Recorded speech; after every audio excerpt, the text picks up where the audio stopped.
Yo! Jason here, Diomedes Industries. Day 2 on working on this Chris Stapleton sheath. I showed you guys the drawing yesterday, or the last video, where I put the clip on the front here, and then the back will have canebrake timber rattler on it. I've had some time to work on it, make some mistakes and have to start over, because that's usually how it works. But let me show you guys kind of what we're driving towards before I show you kind of where we're at in the process. This is the type of sheath that I make as part of my stock collection, right? These are my pocket sheaths here, and they have this clip cover on it that holds one of these clips down to it that I showed you in the last video. And so what you get is a rivet here that holds this clip from being pulled out, and then you stitch it down to make sure it holds to the surface, right?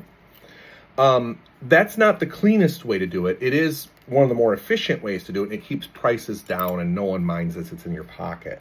The easier way to, not easier, the cleaner way to do that would be to split the leather in half, put the clip on the outside of the leather, right? Then glue the pieces back together, and then you bury that clip in between, and you don't need that cover, right?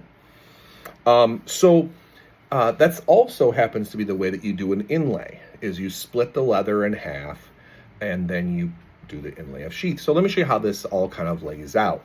Go over to my splitter, and I split the leather in half, right? And so we have a big, thick piece of leather, right? If this is what our leather looks like in cross-section before we split it, we end up with a top and bottom. This is sort of the show side, right? What they call the grain side. And then the bottom is what they call the flesh side. That gets split, in this case, roughly in half, okay? They measure things in ounces. You can measure it in millimeters too, but what this ends up being is about 1.75 mil on the top. And then you take that and you cut out where you're gonna put the snake, right? That leaves you with a center kind of plug that you're gonna work on, right? Sort of a center plug. You take a little bit of that off because the snake has to go over the top of it, then you glue the two back on. And what does that look like when it's done? Well, when it's done, you end up with the same level, same surface, so you can see that that snake is not proud. You don't want it to be. In this case, you don't want it to be. Some people might. I don't want that to catch on the pocket any more than it's going to. And so you start with something like this, then you get pen on it and screw it up and have to start over. So this is just my example now.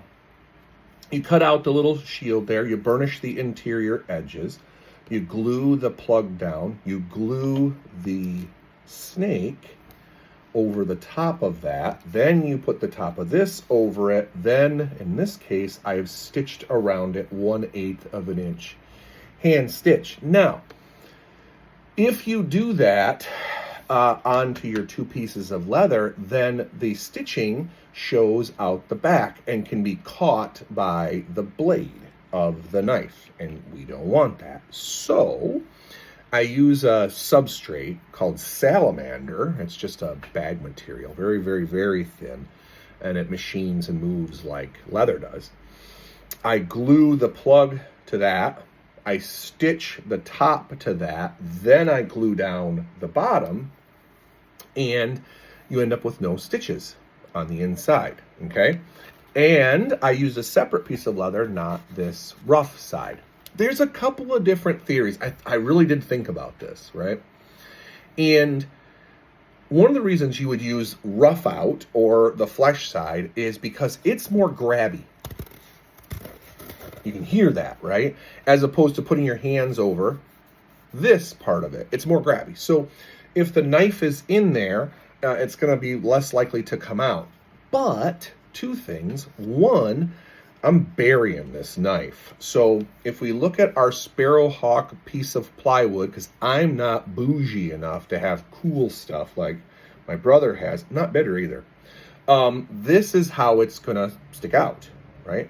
You're going to be able to get about 1.5 fingers on that knife. So that's how much we're burying it. Look how much of the handle and knife are in there. In fact, we go all the way up to the widest part. So I can get away with smooth on the inside. And smooth looks a lot nicer, right? So if we're making something for Chris and we're getting paid decent money, $5, we're getting paid $3.50, then I want it to be nice. Frankly, I don't care what I get paid for this job. This is for my brother, right? And so we do this sort of stuff so that he gets a chance to showcase this sort of thing. And, what am I going to do? Argue and say, I want $5 more? This is dumb. So I really don't care how this works out. We're just going to do it, right? So we now have this glued down. Now, we do have to leave some of the thread out because I need to stitch the bottom to the top, and I have to expose the threads for that, especially in where the top of this sheath. So I run another row of stitches, then I cut a small trench in those stitch lines, right? Stitch it down again so that they match and everything looks the same. But if you look at the back of this, you can see how those threads are below the surface of the piece. So nothing can catch. It's not foolproof. You can always ram a knife in there and cut through anything because it's leather. It's meant to cut skin and other things, right? So you can always do that.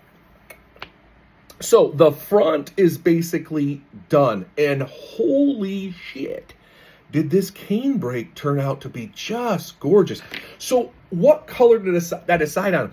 I sat down this morning and I was thinking about this. Here are the stock colors I have from Wickett and Craig, right? This is oak, which is their natural, in a way, oak tan. This is what's called russet, I think. I call it russet. Brown, black. Those are my stocks. And I can make a bunch with custom colors with, things like that. Dyes and stuff like that. So I pulled up a bunch of stuff. And so I didn't know if you guys knew this, but Chris has a line of boots that he helped sort of design. And it's the ones he wore forever during the album Traveler, right? And the problem with that is his boot line is in every color you see here, including rough out, right? Because Chris likes a no-nonsense boot. So, well, what color does he wear? So I'm back to stalking Chris Stapleton online, and his GQ interview, which has really, truly helped me, he wore a pair of what I would call saddle tan, meaning they were probably oak to begin with, but he wore them so damn long that they start looking like a worn saddle look. I don't want to wait for that long, and I don't need to. So I pull up this russet color. So it could be this color. I think this might be the color of the boot he started with. But it looks like this color in many ways over the years.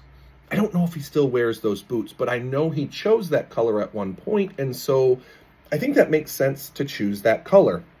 Here's the other reason. Look at the back stripe of that canebrake, of that timber rattler. Tell me that doesn't just blend. Man. And I wasn't going to use this spotted one, but when I laid it out, right, I took the cut out and was like, okay, what looks good? Where do I want? Oh. And that stripe looks great, but I fell in love with this mottled look.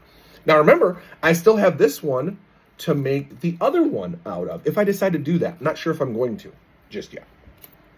So the back is done. I thought about some colors. I went with a straight cream colored stitch. That's what's on his boots.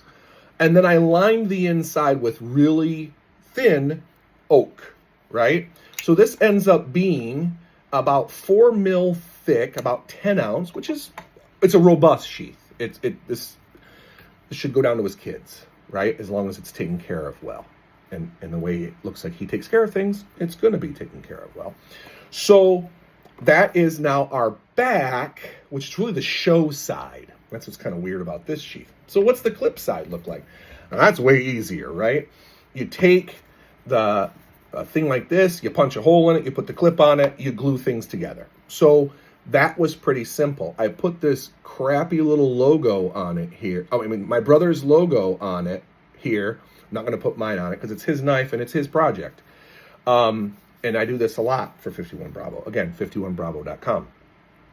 So you can see now where I've glued this down. I didn't need to include the rivet.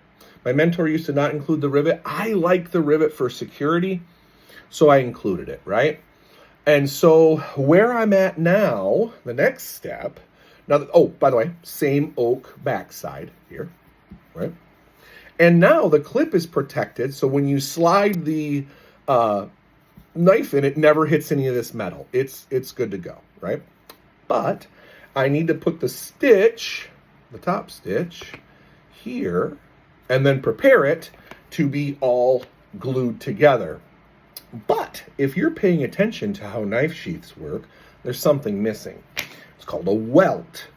The welt is a piece of leather that you put in between these two pieces of leather, right? To help prevent the knife from cutting through your stitches. So if we just put it together like this, right, and then we stitched it, that would then turn into a pocket on this end, and the knife wants to snake between those, the V that is left over. So you put a welt on there. And so how that works is, you take another piece of leather, right, and you glue it, in my case, 1/2 inch all the way around the edges except for the opening. So I've got to stitch in this here now, then glue the welts on, then stitch the rest of it down, and pray that it turns out great. So that's where we're at with the Chris Stapleton thing. We should only have one more video on this, and I'll show you how it's done, and then I'll send this off to my brother to screw up a knife.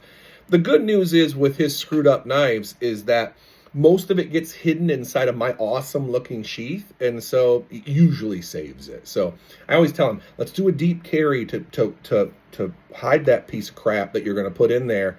And that poor guy, we both do the same thing. I make knives too.